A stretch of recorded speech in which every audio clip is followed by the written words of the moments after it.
பிரியமான சகோதரனே, சகோதரியே, நீங்கள் திருப்தி அடைவீர்கள். உங்களை மீதியாய் எடுக்கும்படி உங்களை திருப்தி அடைய பண்ணுகிறேன் என்று சொல்லி ஆவியானவருக்கு தீர்க்க தரிசனம் எங்களோடு பேசிக் கொண்டிருக்கிறார். மத்தேயு 14:20. எல்லாரும் சாப்பிட்டு திருப்தி அடைந்தார்கள். மீதியான துணிக்கைகளை 12 கூடை நிறைய எடுத்தார்கள். இன்றைக்கு ஆவியானவங்களோடு பேசிக் கொண்டிருக்கிறார்.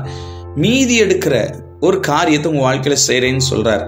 இயேசு கிறிஸ்து செய்தி கொடுத்துட்டே இருக்கிறாரு. 3 நாள் பல ஆயிரக்கணக்கான கூட்டங்கள் அந்த இடத்துல உட்கார்ந்து ஆண்டோடைய செய்தியை கேட்டுட்டே இருக்கிறாங்க.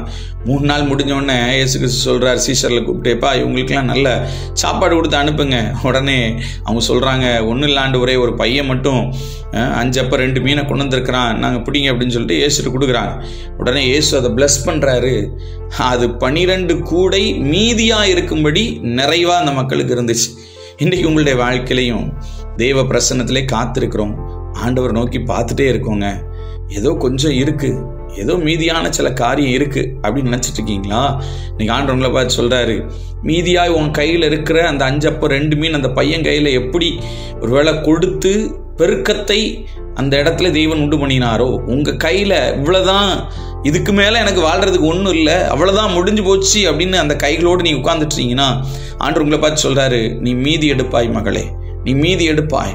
உன் பிள்ளை கல்யாணத்துக்கு சேர்த்து வைக்கணும்னு ஆசை, ஆனா ஒன்றும் கிடையாது. ஆனா அதுக்குண்டான எந்த வித அறிகுறியோ ஒரு விதை கூட உங்க வாழ்க்கையில இல்லை.